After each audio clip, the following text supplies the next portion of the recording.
Days, Jesus took with him Peter, James, and John, the brother of James, and led them up a high mountain by themselves. There he was transfigured before them. His face shone like the sun, and his clothes became as white as the light. Just then there appeared before them Moses and Elijah, talking with Jesus. Peter said to Jesus, "Lord, it is good for us to be here. If you wish, I will put up 3 shelters, one for you, one for Moses, and one for Elijah." While he was still speaking, a bright cloud enveloped them, and a voice from the cloud said, "This is my Son, whom I love. With him I am well pleased. Listen to him." When the disciples heard this, they fell face down to the ground, terrified. But Jesus came and touched them. "Get up," he said. "Don't be afraid." When they looked up, they saw no one except Jesus. As they were coming down the mountain, Jesus instructed them, "Don't tell anyone what you have seen until the Son of Man has been raised from the dead." The disciples asked him, "Why then do the teachers of the law say that Elijah must come first?"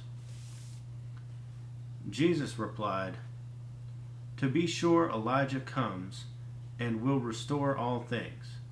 But I tell you, Elijah has already come, and they did not recognize him, but have done to him everything they wished. In the same way, the Son of Man is going to suffer at their hands."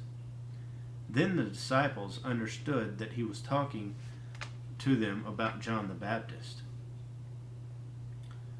When they came to the crowd, a man approached Jesus and knelt before him. "Lord, have mercy on my son," he said. He has seizures and is suffering greatly. He often falls into the fire or into the water.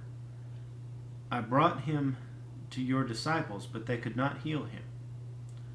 "O unbelieving and perverse generation," Jesus replied, "how long shall I stay with you? How long shall I put up with you? Bring the boy here to me."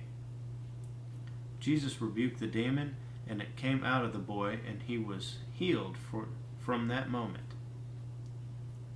Then the disciples came to Jesus in private and asked, "Why couldn't we drive it out?"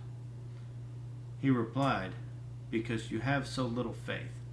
I tell you the truth, if you have faith as small as a mustard seed, you can say to this mountain, 'Move from here to there,' and it will move. Nothing will be impossible for you." When they came together in Galilee, he said to them, "The Son of Man is going to be betrayed into the hands of men.